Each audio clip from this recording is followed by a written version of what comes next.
Chapter 6 OOP, Decorators and Iterators.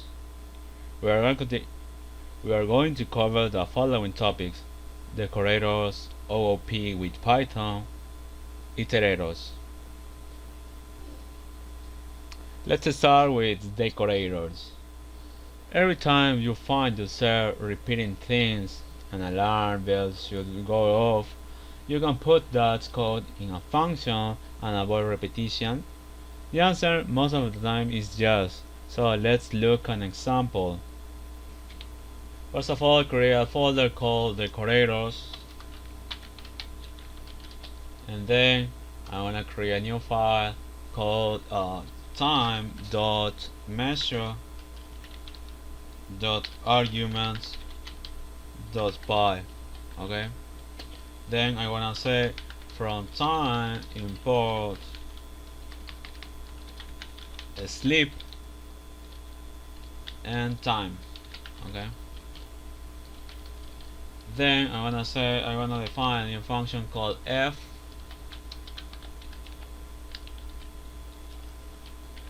I want to say as a parameter is sleep time equal to 0.1, and then is sleep time. Okay, then I wanna define another function called measure. You wanna receive a function, then arguments, and also key arguments.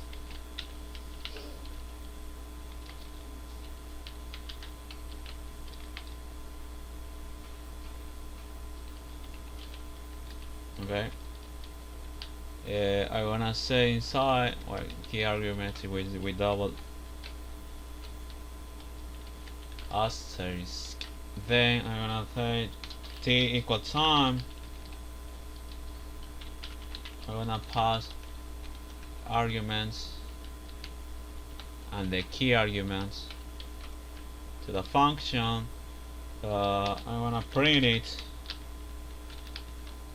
func dot name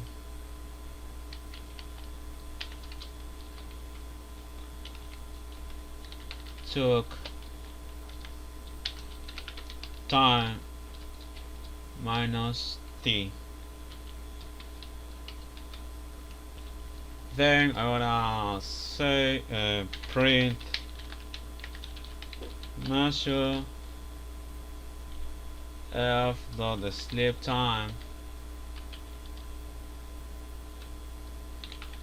equal to 0.3, and then I'm gonna measure the sleep time with 2, like this, 0.2. Okay, I wanna create a new terminal, and then I'm gonna execute it. Decorators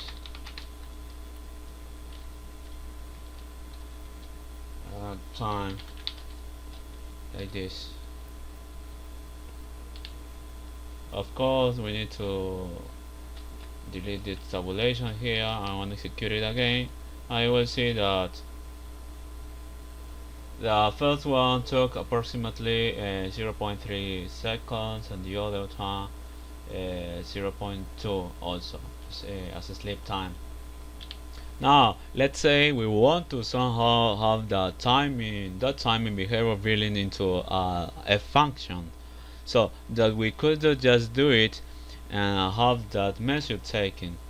Here's how we could do it. Let's say we want to somehow have that timing behavior building into the f function, so that we could just call it and have that measure taken. Here is how we could do it.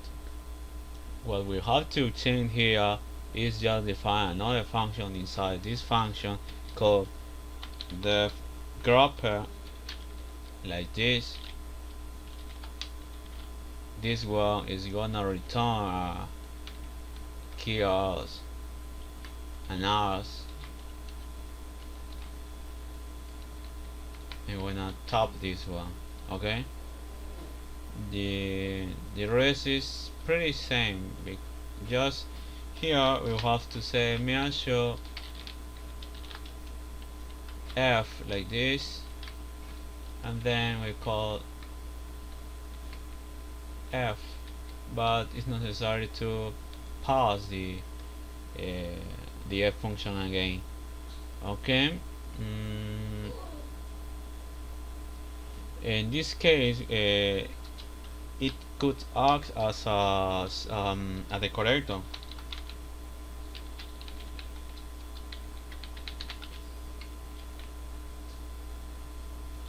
I want to execute it again. That's because we need to return the grapper here. You will see because you must return that grapper here at this level, okay? And you will see the same result, okay?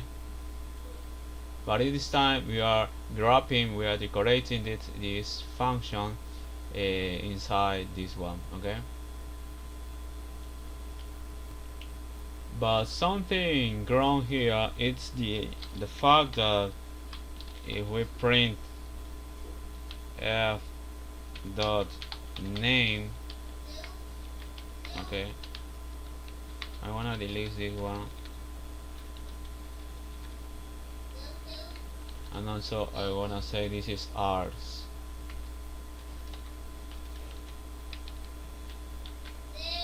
In this case, you will see something that grabber what is wrong. The preceding code is probably not so straightforward. Let's see what happened here. The magic is the decoration point. We basically reassign f with whatever is returned by measure when we call it, with f as an argument. Within measure, we define another function, grabber, and then we return it. So the net effect is that after the decoration point, when we call f, we are actually calling grabber. Since the grabber inside is calling funct, which is f, we are actually closing the loop like that. If you don't believe me, take a look at the last line. Grabber is actually a grabber.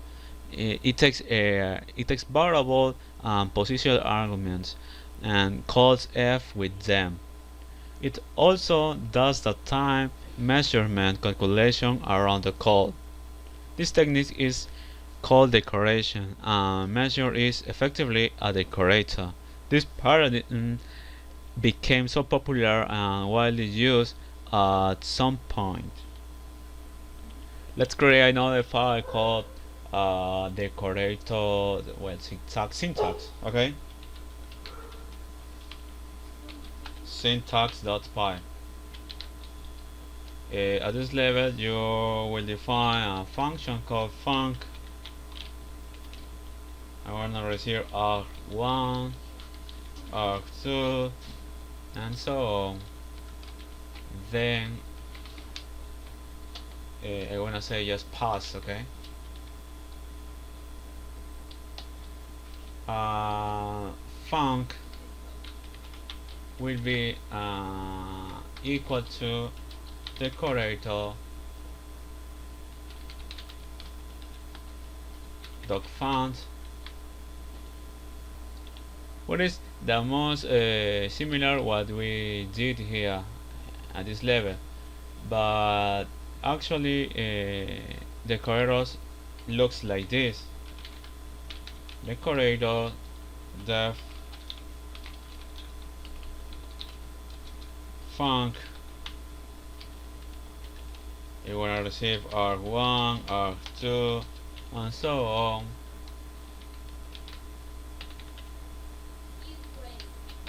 And then whatever inside this function. Decorator, okay? Decorate. So basically, instead of manually reassigning the function to what was returned by the decorator, we pretend the definition of the function with the special syntax at decorator, okay? Okay, as the same way you can decorate at one level, you can decorate with more level nested decorator. Okay, like this, and in the real syntax, you will see something like this: decorator 1, decorator 2. Okay. Okay, don't confuse here. It's the 1, the 2. When we apply multiple decorators, pay attention to the order. In the preceding example, func is decorated with deco 2 first, and the result is decorated with deco 1. A good rule of thumb is the closer the decorator is to the function, the sooner it's applied. Okay? Some decorator context argument. This technique is generally used to produce older decorators. Let's look at the syntax, and then we will see an example of it. For example, you could have something like func equal to deco r, which receive ra